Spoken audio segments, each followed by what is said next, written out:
All right, these are chapters 3 and 4 of Talk Everlasting. At noon of the same day in the first week of August, Winnie Foster sat on the bristly grass just inside the fence and said to a large toad who was squatting a few yards away across the road, "I will, though. You'll see. Maybe even first thing tomorrow, while everyone's still asleep." It was hard to know whether the toad was listening or not. Certainly, Winnie had given it good reason to ignore her. She had come out to the fence very cross, very near the boiling point on a day that itself was near boiling, and had noticed the toad at once. It was the only living thing in sight except for a stationary cloud of hysterical gnats suspended in the heat above the road. Winnie had found some pebbles at the base of the fence, and for lack of any other way to show how she felt, flung one at the toad. It missed altogether, and she fully intended it should, but she made a game of it anyways, tossing pebbles at such an angle that they passed through the gnat cloud on their way to the toad.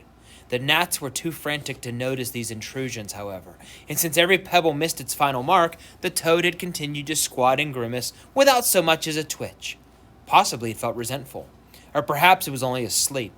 In either case, it gave her not a glance when at last she ran out of pebbles and sat down to tell it her troubles.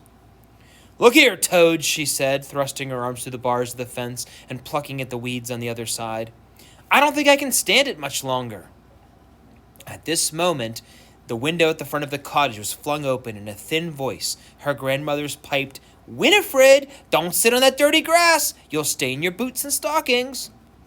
And another firmer voice, her mother's, added, "Come in now, Winnie, right away. You'll get heat stroke out there on a day like this.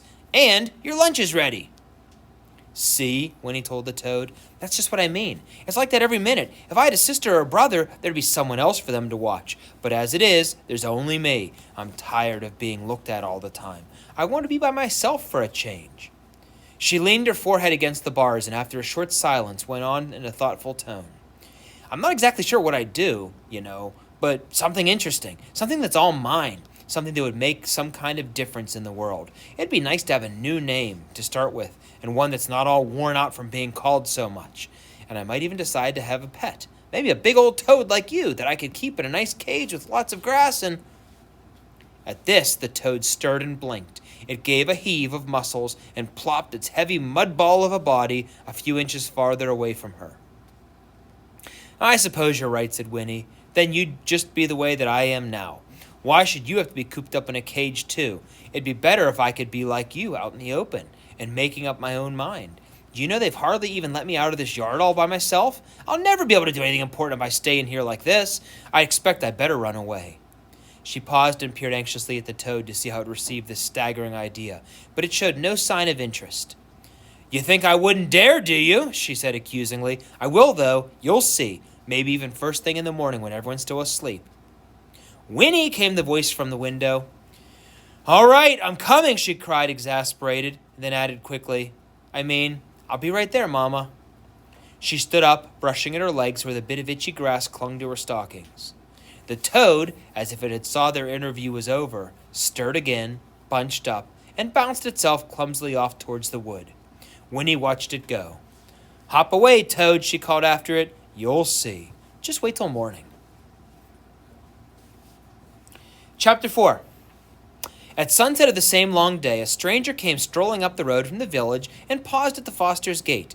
Winnie was once again in the yard, this time intent on catching fireflies, and at first she didn't notice him. But after a few moments of watching her, he called out, "Good evening." He was remarkably tall and narrow, this stranger standing there. His long chin faded off into a thin apologetic beard, but his suit was a jaunty yellow that seemed to glow a little bit in the fainting light. A black hat dangled from one hand, and as Winnie came towards him, he passed the other through his dry gray hair, settling it smoothly. "Well now," he said in a light voice, "out for fireflies, are you?" "Yes," said Winnie. "A lovely thing to do on a summer evening," said the man richly. "A lovely entertainment. I used to do it myself when I was your age, but of course that was a long, long time ago." He laughed, gesturing in self-deprecation with long, thin fingers. His tall body moved continuously. A foot tapped, a shoulder twitched, and it moved in all angles rather jerkily, but at the same time he had a kind of grace, like a well-handled marionette. Indeed, he seemed to be almost hang suspended there in the twilight. But Winnie thought she was half so Winnie, though she was half charmed, was suddenly reminded of the stiff black ribbons they had hung on their door of the cottage for her grandfather's funeral. She frowned and looked at the man more closely, but his smile seemed perfectly all right, quite agreeable and friendly. "Is this your house?" asked the man, folding his arms and leaning against the gate. "Yes," said Winnie. "Do you want to see my father?" "Perhaps. In a bit," said the man. "But I'd like to talk to you first. Have you and your family lived here long?" "Oh, yes," said Winnie. "We've lived here forever." "Forever?" the man echoed thoughtfully. It was not a question, but Winnie decided to explain anyways. "Well, not forever, of course, but as long as there's been any people here. My grandmother was born here. She said this was all trees, just one big forest everywhere around, but it's mostly all cut down now, except for the wood." "I see," said the man, pulling at his beard. "So of course you know everyone and everything that goes on." "Well, not especially," said Winnie. "At least, I don't. Why?" The man lifted his eyebrows. "Oh," he said, "I'm looking for someone, a family." "I don't know anybody much," Winnie said with a shrug, "but my father might. You could ask him." "I believe I shall," said the man. "I do believe I shall." At this moment the cottage door opened, and in the lamp glow that spread across the grass, Winnie's grandmother appeared. "Winifred, who are you talking to out there?" "It's a man, Granny," she called back. "He said he's looking for someone." "What's that?" said the old woman. She picked her skirts up and came down the path to the gate. "What'd you say he wants?" The man on the other side of the fence bowed slightly. "Good evening, madam," he said. "How delightful to see you looking so fit." "And why shouldn't I be fit?" she retorted, peering at him through the fading light. His yellow suit seemed to surprise her, and she squinted suspiciously.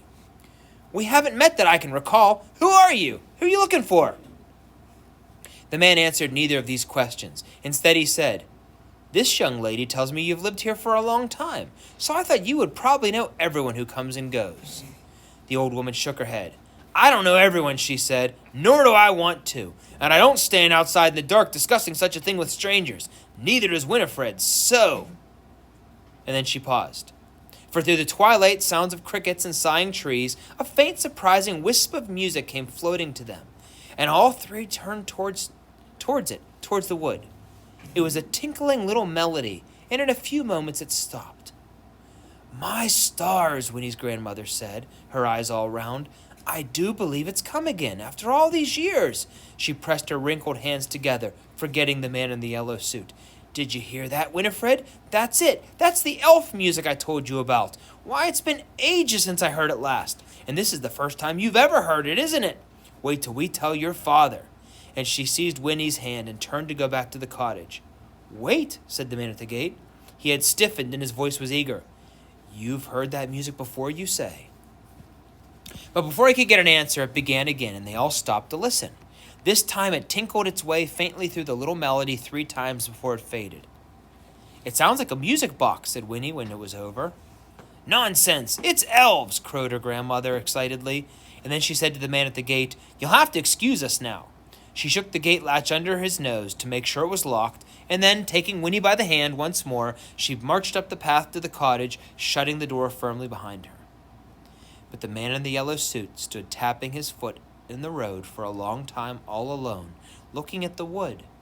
The last stains of sunset had melted away, and the twilight died too, and as he stood there, though its remnants clung reluctantly to everything that was pale in color, pebbles, the dusty road, the figure of the man himself, turning them blue and blurry.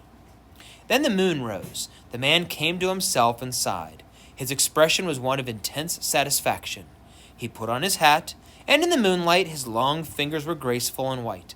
Then he turned and disappeared down the shadowy road, and as he went, he whistled very softly the tinkling little melody from the wood.